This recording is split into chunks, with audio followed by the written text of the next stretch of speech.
Sir ତାକୁ ମୁଣ୍ଡରେ ମାଡ଼ ହେଇଥିଲା ସାର୍। କେବେ ହେଇଥିଲା? ସେଇଟା 31 ତାରିଖ ଦିନ ଝଗଡ଼ା ପରେ ତାକୁ ମାଡ଼ ମାରିଥିଲା ସାର୍। କିଏ ମାରିଥିଲା? କଣ ସଞ୍ଜୀବ ବିଷୟ ସାର୍। କିଏ ସେ?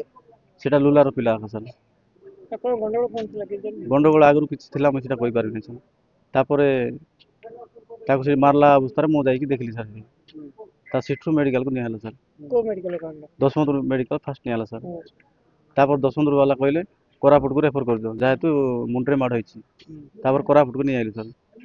କୋରାପୁଟ ନେଇଲା ପରେ ସିଟି ସ୍କାନିଂ କଲା ପରେ ଡକ୍ଟର କହିଲେ ତାକୁ ମୁଣ୍ଡରେ ମାଡ଼ ହେଇଛି, ତାର ନିହାତି ଅପରେସନ ଦରକାର।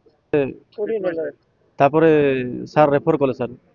ରେଫର କଲେ ହେଲେ ଆମେ ତ ଲୋକ ଅଭାବରୁ ଆମେ ସାର୍ଙ୍କୁ କହିଲୁ, ସାର୍ ଆମେ ତ ଲୋକ କେହି ନାହାନ୍ତି, ବର୍ତ୍ତମାନ ଆମେ କେମିତି କରିବୁ କହିଲାରୁ ଠିକ୍ ଅଛି, ତୁମେ ଯଦି ଏଇଠି କିଏ ଅଛନ୍ତି ବୋଲ, ଯେ ମାରିଥିଲା ସେ ଆସିକି ଆମେ ଏଇଠିକି ନେଇକି ଯିବା ଆଉ ବିକାଶରେ ଟ୍ରିଟମେଣ୍ଟ କରିବା। ଠିକ୍ ଅଛି।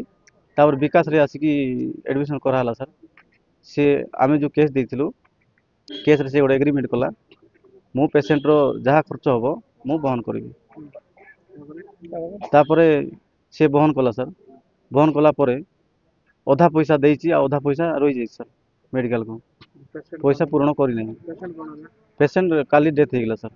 সেটা হচ্ছে একচুয়ালি আমার 31/7 গোটে ইনସିଡେଣ୍ଟ ହେଇଥିଲା, ଯେ ଆମର ବିଭୀଷଣ ଗୌଡ଼ ଡିସିଜ୍ ଆଉ ସେ ଗାଁର ସଞ୍ଜୀବ ବିଷୟ ଆଉ ଲକ୍ଷ୍ମଣ ବିଷୟ ବାପ ପୁଅ ତାଙ୍କ ଭିତରେ, ତ ସେଇ ସଂକ୍ରାନ୍ତରେ ସିଏ ତାଙ୍କୁ ଆସଲ୍ଟ ହେଇଥିଲା ଡିସିଜ୍ଠୁ।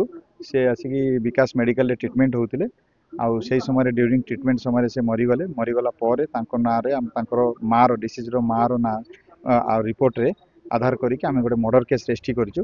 ଆଉ ତାପରେ ତୁରନ୍ତ ସାଙ୍ଗେ ସାଙ୍ଗେ ଏସ୍ପି ସାର୍ଙ୍କର ନିର୍ଦ୍ଦେଶ କ୍ରମେ ଆମେ 2ଟା ଟିମ୍ କଲୁ, ସ୍ପେଶାଲ ଟିମ୍ କରିକି ଆମେ ଏକ୍ୟୁଜ୍କୁ ଅଲରେଡ଼ି ଆପ୍ରେଣ୍ଡ କରିଦେଇଛୁ। ଆଉ ଆଜି ତାର ଇନକ୍ୱେଷ୍ଟ ହେବ, ଇନକ୍ୱେଷ୍ଟ ହେଲା ପରେ ଆମେ ତାକୁ ଫରୱାର୍ଡ଼ କରିବୁ, କୋର୍ଟ ଚାଲାଣ କରିବୁ ଏକ୍ୟୁଜ୍କୁ।